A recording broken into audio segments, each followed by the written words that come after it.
Kur qeveria shmang garën dhe transparencën, ajo shmang llogaridhënien. Dhe kur shmang llogaridhënien, rezultati i pashmangshëm është klientelizmi dhe korrupsioni. Si për herë do të flas thjesht. Vetëm 2 muaj pasi hyrin për herë të parë në sallën e parlamentit, deputeti i Fierit Ramion Kurti i paraqiti kuvendit një sër amendimesh në ligjin për parqe teknologjike dhe shkencore, të miratuar rreth 3 vjet më parë. Këto amendime janë gati radikale. Ato zgjerojnë fushën dhe tekalojnë qëllimin e vet ligjit. Ligji ekzistues ka një qëllim të qartë, të nxjisë inovacionin në produkte dhe shërbime.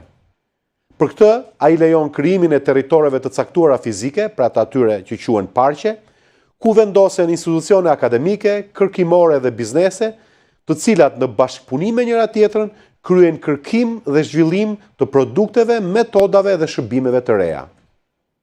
Brenda këtyre parqeve qeveria ofron lehtësira fiskale, përjashtimin nga një sër taksash për 15 vjet dhe lehtësira të tjera.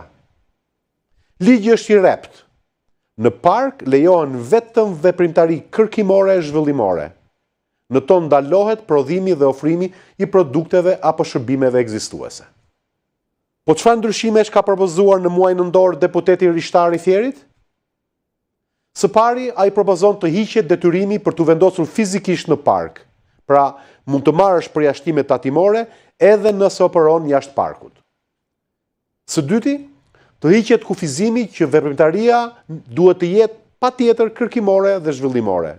Pra banorët e parkut mund të afrojnë edhe shërbime ekzistuese, të cilat nuk janë inovative. Së treti, deputeti propozon që në listën e fushës së veprimtarive të lejuara në park të futet edhe menaxhimi i qendrave të të dhënave, në anglisht data center. Së katërti, deputeti propozon që të lejohet që kompanitë e parkut të bëjnë ortakëri me institucione apo ndërmarrje shtetërore dhe këto marrëdhënie të përjashtohen nga TVSH-ja për shërbimet që ato i japin shtetit. Pra, duke i përmbledhur, deputeti propozon që parqet teknologjike të mos jenë domosdoshmërisht territore fizike dhe përjashtimet fiskale të shkojnë edhe për kompani që nuk veprojnë në fushën e kërkimit dhe zhvillimit të produkteve apo shërbimeve të reja.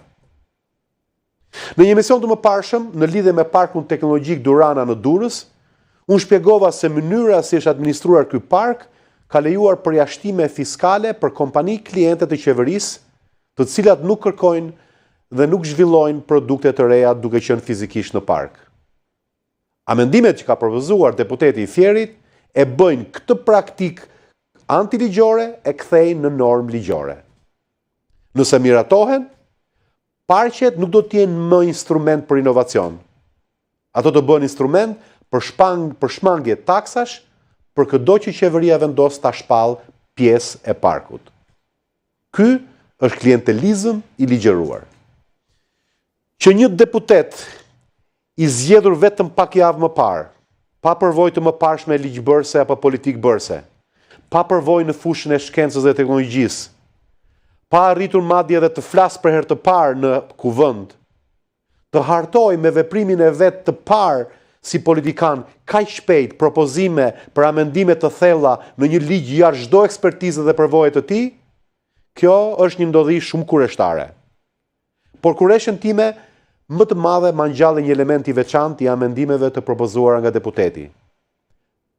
Amendimi për të lejuar që në park të përfshihen edhe qendra të të dhënave, ose siç quhen ndryshe, data center. Kureshtja për përfshirjen specifike të këtij aktiviteti mushua javën e shkuar. Në një raportim të koordinuar që përkoi me vizitën e kryeministit Rama në Izrael, të gjitha mediat e vendit njoftuan se një kompani izraelite do të investojë 100 milion euro për një qendër të dhënash në Shqipëri. Sipas raportimit, kompania ka marrë leje të përshpejtuar ndërtimi, ka siguruar një kredi rreth 75 milion euro nga Bergj, ka siguruar një klient privat shqiptar dhe ka bërë një marrëveshje me një institucion shtetëror për ruajtjen e të dhënave publike, pra të dhënave të qytetarëve. Në pamje të parë, tingëllon zhvillim shumë i rëndësishëm. Por problemi është se raportimi është i mbushur me spekulime dhe keq informim. Le të shohim fillimisht shkurt se kush është kjo kompani që është prezantuar si investitor i madh izraelit. Një kompani izraelite e quajtur Albania Data Center, ADC, pretendohet se do të ndërtojë qendrën e parë të dhënave në Shqipëri me një investim prej 100 milionë euro. Por kjo kompani praktikisht shfaqet vetëm në një faqe LinkedIn dhe nuk rezulton e regjistruar as në Shqipëri dhe as në Izrael. Kompania e paraqitur si më me saj quhet HAPI. Është krijuar në Izrael në shkurt të vitit 2022. Ka një kapital minimal dhe nuk rezulton të ketë aktivitet tjetër veç interesit për në Shqipëri që nga fillimi i saj. Një kalendar i aktivitetit të saj e bën të qartë këtë fakt.